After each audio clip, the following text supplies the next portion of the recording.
লকেট চট্টোপাধ্যায়ের পর এবার জর্জ বেকার বিস্তারক কর্মসূচিতে গিয়ে ফের আক্রান্ত বিজেপি সাংসদ। গাড়ি ভাঙচুরের পাশাপাশি মারধরের অভিযোগ তৃণমূলের বিরুদ্ধে।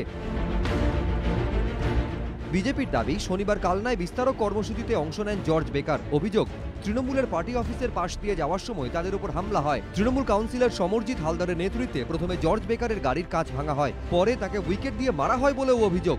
তৃণমূলের অফিস আমাদের কার্যকর্তারা যাচ্ছে, এরা সব ওখান থেকে বেরিয়ে এসে উইকেট আর লাঠি বাঁশ ইত্যাদি সব নিয়ে মারতে শুরু করেছে।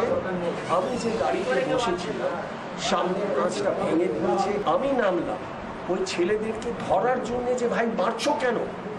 পেছন থেকে কয়েকজন এসে আমাকে মারল।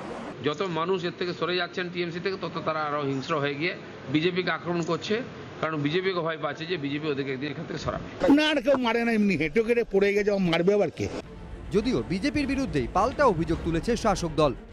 হঠাৎ ওদের একটা মিছিল আসে এবং মিছিলটা শান্তিপূর্ণভাবে আস্তে আস্তেই পার্টি অফিসের সামনে তৃণমূলের পার্টি অফিস ঘুরিয়ে দাও, ভেঙে দাও বলে আমরা তখন প্রতিবাদ করতে গেলে আমার ভেতরে এসে মারধর করে। বিজেপি সাংসদের বিরুদ্ধে মত্ত থাকার অভিযোগ তুলেছে তৃণমূল। অভিযোগ উঠেছে বিজেপির গোষ্ঠীদ্বন্দ্বেরও। দেখলাম কিনা যে যিনি সাংসদ আর কি, জর্জ বেকার, একজন অভিনেতা, দেখলাম তিনি কিন্তু মদ্যপ অবস্থায় রয়েছে। বিজেপির ভীষণভাবে গোষ্ঠীদ্বন্দ্ব আছে কালনা শহরে। নিজেদের গোষ্ঠীদ্বন্দ্বেই আজকে এই ব্যাপারটা ঘটেছে। অভিযোগ অস্বীকার করেছে বিজেপি। জর্জ বেকার সাহেব মদ্যপ অবস্থায়, তাহলে হসপিটালে ওখানে তো বোঝা যাবে। হসপিটালে যারা ডাক্তারবাবু আছে তারা তো ওটা বিচার করবে।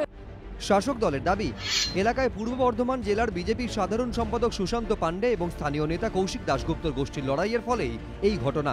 কিন্তু এই অভিযোগও উড়িয়ে দিয়েছে বিজেপি।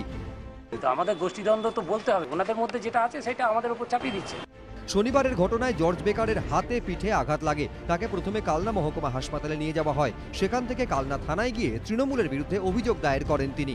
দিন কয়েক আগে বীরভূমে বিস্তারকের কাজ করতে গিয়ে বিক্ষোভের মুখে পড়েন লকেট চট্টোপাধ্যায়। এবার তৃণমূলের বিরুদ্ধে বিজেপি নেতাকে মারধরের অভিযোগ উঠল পূর্ব বর্ধমানে।